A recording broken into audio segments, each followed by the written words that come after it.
Tak meski tubuhnya digerayangi. Dengan tenang, ia melepas bajunya dan meletakkannya di tanah. Ling duduk di sana dan menggoda pria itu supaya mendekat. Pria itu segera menungganginya. Ling terpaksa melakukannya demi menyambung hidup.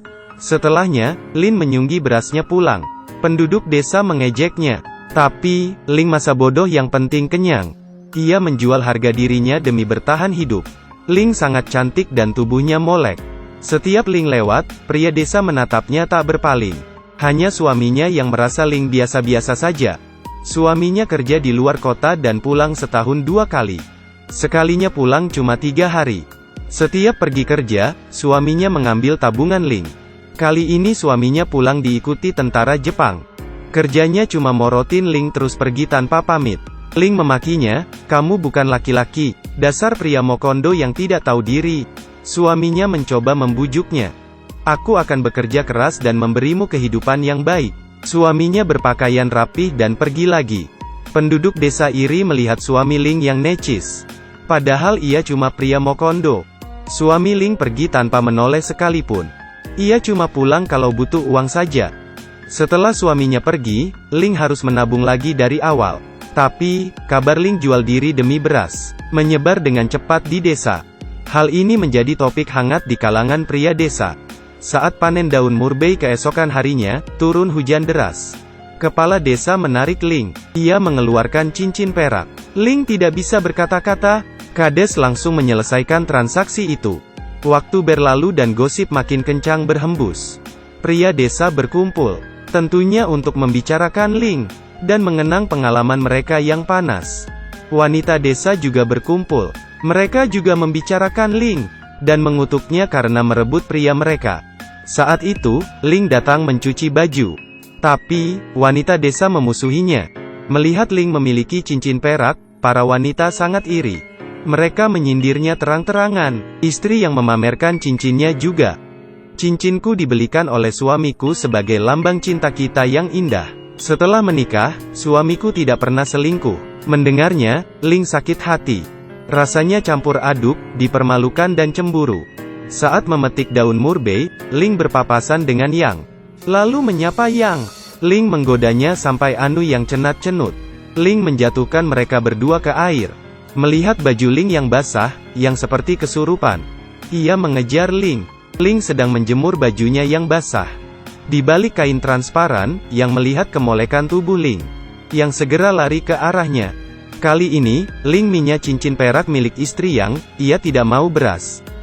Tanpa pikir panjang, Yang langsung pulang. Dan langsung melaksanakan strategi perang. Yaitu dengan merayu istrinya dan mengajaknya bersetubuh. Setelah anaknya tidur, ia menarik istrinya ke samping.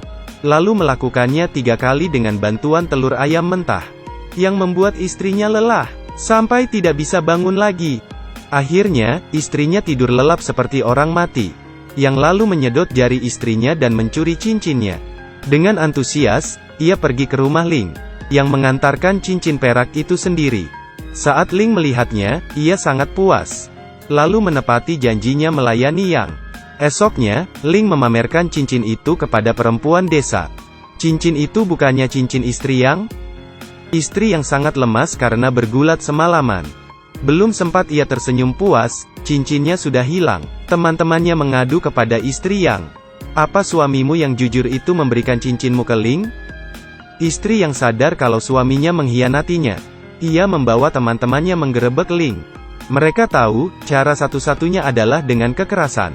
Para pria tahu Ling dihajar. Tapi, tidak ada seorang pun yang membantu. Wanita di desa protes dan ingin mengusir Yang. Tapi, para pria mendukungnya. Kades mencari sesepuh desa yang terkenal sangat bijak, untuk memutuskan penghukuman. Pria tua itu datang ke Ling dengan wajah datar, dan mengusirnya dari sana. Ling menangis tersedu-sedu, sambil perlahan melepas bajunya. Meskipun pria tua itu sudah bau tanah, tapi ia tidak bisa menahan godaan setan. Akhirnya, Ling bisa tinggal di sana berkat keterampilannya yang luar biasa. Ia tidak peduli pendapat orang. Ia hanya ingin hidup tenang. Tak lama, suaminya kembali. Di desa ada pria idiot yang tidak pernah mencicipi Ling.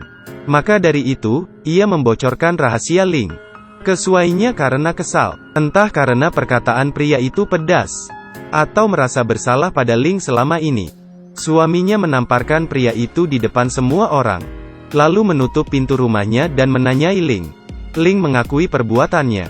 Suaminya marah dan menghajarnya, sampai Ling pingsan. Melihat istrinya yang sekarat, suami Ling mencarikan dokter. Tapi, begitu pintu dibuka, Ling sudah bersih-bersih seperti biasa. Suaminya merasa bersalah, tapi gengsinya besar. Untungnya, ia tidak menghajar Ling lagi. Esok paginya, suaminya merampas selru tabungan Ling, dan berpakaian rapi, lalu pergi bersama tentara Jepang yang menunggunya. Ling cuma bisa pasrah menatap kepergian suaminya. Hatinya terluka dan dingin. Ling tampaknya menyadari pekerjaan suaminya, tapi sudah terlambat.